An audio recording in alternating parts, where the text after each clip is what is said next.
Dili na ko maghilamos. Mugaw yapon no.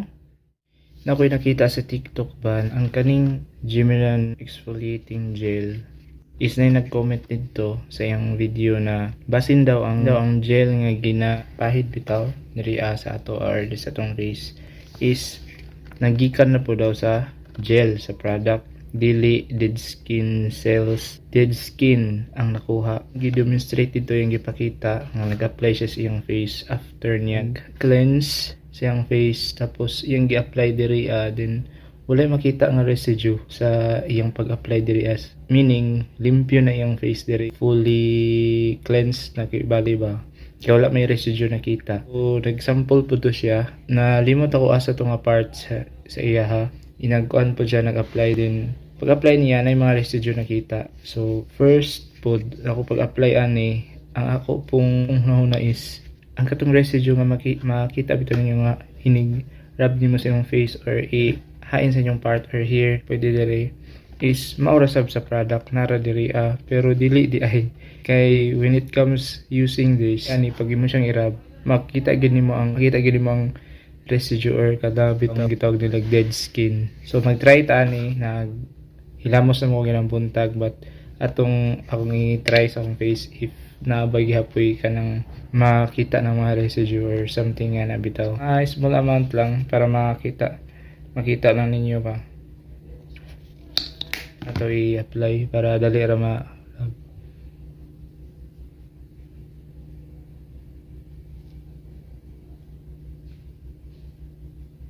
na ginakuha.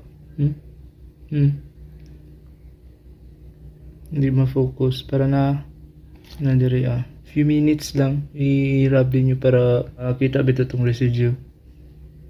So dili gid fully gid kanang limpyo akong face no, kay nagi makita nga dead skin. Dili na ko maghilamos.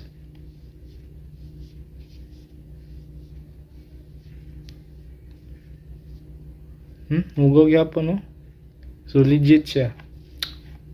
Kuan dai ni igora dai ko naghilamos ginang buntag pero wala ko nag-cleanser kay nahutdan na sa bug cleanser. Ako tong gipangita nga video kay ako tanang i-insert diri if makita na the next video na akong i-insert ito nga video akong nakita para kita bitaw ninyo if pareha same ba taog kanang thought nga ang katong mga residue nga makuha ini grab nimo is nara di hapon dili sa product but dili siya actually.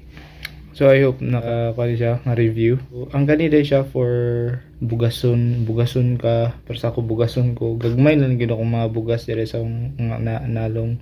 Bata katong mga dead skin nimo outer layer sa imong panit makuha to siya. Bali mo siya kaning deep cleansing. Ibutang na ako sa link sa Yellow Basket if gusto mo mag-order nara dira. So nindot po siya ang review ani actually, then mag-apply mo twice or thrice a week, like Monday. So sunod niyo gamit Wednesday or Saturday, basta kay twice or thrice a week lang siya gamiton.